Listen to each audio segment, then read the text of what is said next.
Kagurabachi, the best manga releasing right now, just dropped its 56th chapter. I actually did not intend on making any Kagurabachi reviews for another few weeks, but after reading this terrifying new chapter, I realized I just could not wait any longer. Now, I'm sure you're wondering why I said terrifying, because at face value it just seems like a very hype and action-packed chapter without anything too deep. Well, I think you'll find that's where you're wrong, because this chapter is definitely hype, but it's also really bad, but in a really good way. Honestly, it's just a 9 out of 10 chapter, like absolutely amazing, but it's so bad. And yes, you are definitely meant to be confused right now because I'm obviously making no sense. So instead of continuing to yap, how about I just get right into the review and then explain why this chapter is very bad news. Also, make sure to like and subscribe if you want to see more Kagurabachi content, and if you don't, then I'm gonna do something weird like, I don't know, steal your shoes. Anyway, let's get started. So we start this shit off with Hakuri doing badass Hakuri. Oh, wait, no, never mind. He just pulled a cool ass pose and then fell over. Like, bro really left us on that cliffhanger last chapter just to immediately log off in the next. Talk about blue balls. But yeah, basically, Hakuri needs to have at least 50% battery before he can start his new Enchanted Blade summoning software update, and the temple is still being overrun by Datanseki wielding sorcerers. So Hakuri's gonna have to pack up his portable charger and then head towards the 4-person transportation circle along with Daredevil and Daredevil's Padawan so that they can escape. Samura, who is currently holding off the intruders with Aruha, is very much against the idea of running away and leaving the Makuzami ninjas behind to die. Sorry, it's Makazumi. My bad.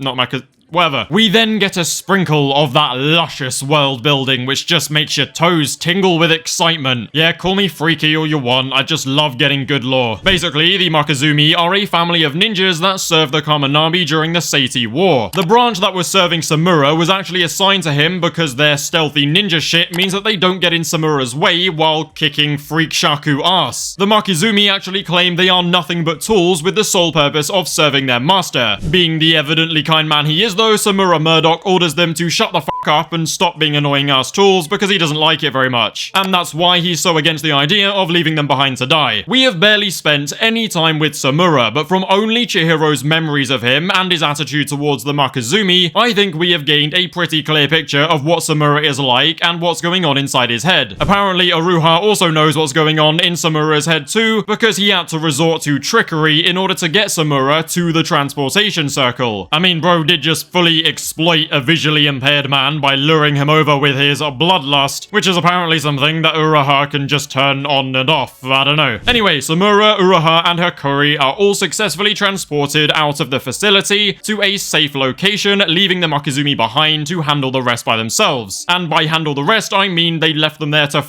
die. Now, Samura obviously isn't on board with this, so he moves to return. However, Uraha stops him and reminds him that the best thing they could do to honor the fallen is make sure that they survive. Naturally though, Samura still doesn't give a single fuck. But luckily for us, the GOAT Hakuri has finally charged up enough to begin that Enchanted Blade software update and summons Samura's Enchanted Blade. And that is right, ladies and gentlemen, we finally get to see a new Enchanted Blade in action, and it seems to be called Tobimune. Or Tobimune? Whatever. I believe it translates to flying purpose or flying religion, which seems very fitting with what we've seen it do so far, but I'll get onto that a little bit more later. Now, obviously, I'm not Google Translate or Duolingo or anything like that, so please do not start sending me death threats if I get that translation wrong. Anyway, Samura gets his Enchanted Blade and makes his way back to the battlefield before dropping the coldest final line I have ever read. He does a cliche swordsman pose before turning to his Makazumi squad and says, "You're fired, bitch." And then the chapter ends, leaving us with even bluer balls than last week, because of course. Now, what I've just described to you is a peak fiction chapter, so I'm sure a lot of you are wondering why I said this is really bad in the intro. Well, it's bad because there are many things being set up that will lead to very bad things. For example, I think Samura, Uruha, and maybe even Hakuri will die soon. You see, the blade that Samura wields is the same blade that we actually see being carried by Hirohiko's paper cranes in chapter 54. And that very blade was shown while Yura was talking talking about their trump card, and about Hirohiko potentially wielding an enchanted blade themselves. Now, this suggests a number of things, but the main one is that Hirohiko is likely going to get Samura's blade, which of course means that Samura is going to be smelling the light of the Holy Gates very soon. That's not all though, because at the end of chapter 55, we actually see Hakuri in a panel almost identical to Kiyora's before he died. So, if it's being foreshadowed that Samura and Uruha will soon die, then whatever kills them may very well kill Hakuri too, since those three are currently together. If you ask me, Samura's gonna cook with that blade and then face off against Hatshaku, who seems to have a sort of eye-related abnormality of his own, so there is definitely the potential for some very nice parallels. As for Uruha and Hakuri, I'm really not sure what's gonna happen with them, so we're just gonna have to wait and see. An even scarier possibility though is that Hakuri summoning the enchanted blades could actually turn out to be a terrible thing. What many people forget is that the Hishaku has been in possession of these blades for a very long time. Yura also seems scarily calm and relaxed about everything. Well,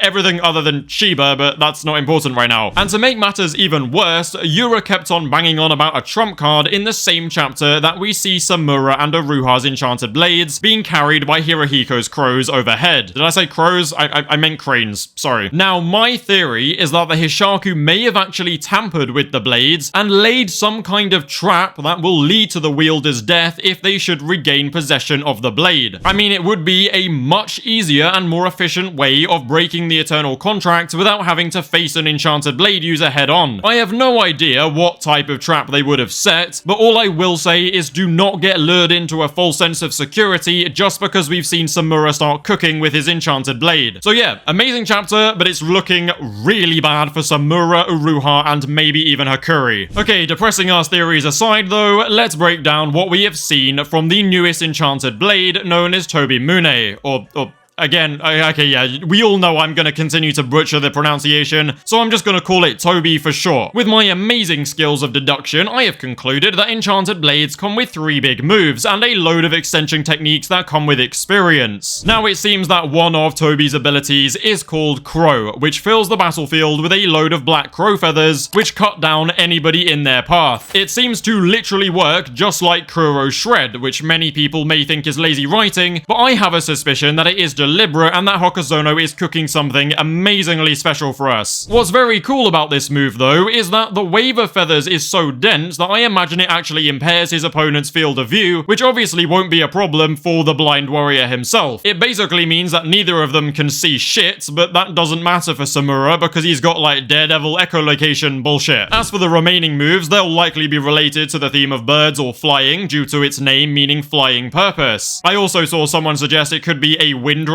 ability, which does sound cool, but I think it's a lot more likely that it's going to be 3 different types of birds, one of which we already know is a crow. Now, I do want to know the other abilities for sure, but the most exciting part about seeing Samura wielding Toby is that it's actually the first time we are seeing an enchanted blade wielded at its full potential by an experienced veteran. Sojo, Kiyora, and Chihiro were insanely strong, but it's been made very clear that none of them were as strong as they could be. But that does not necessarily apply to the war veteran Samura. In fact, I think since regaining his enchanted blade, Samura is probably the current strongest sorcerer in the world right now. But I don't think it's gonna stay that way for very long. Anyway, that does it for chapter 56 of Kagurabachi. The things that I want you to take away from this video though is that Yura and the Hishaku are almost definitely a step ahead of everyone, so don't go getting too comfortable, okay? I also want you to remember that Hiyuki, Azami, and Shiba are MIA, and they are probably the 3 strongest Kamanabi associated fighters that we have, so I think they're gonna be crucial very soon. Especially Shiba. I know that guy is cooking something, and he's gonna go huge very soon. I don't think we have even come close to seeing Shiba's true strength, but all I know is that when he does finally lock in, we are going to see Kagurabachi's Honored One. But yeah, as always, make sure to like and subscribe if you want to see more Kagurabachi content. Feel free to join the Discord and follow me on Twitter, links below. Thank you guys for watching, and I will see you in a bit.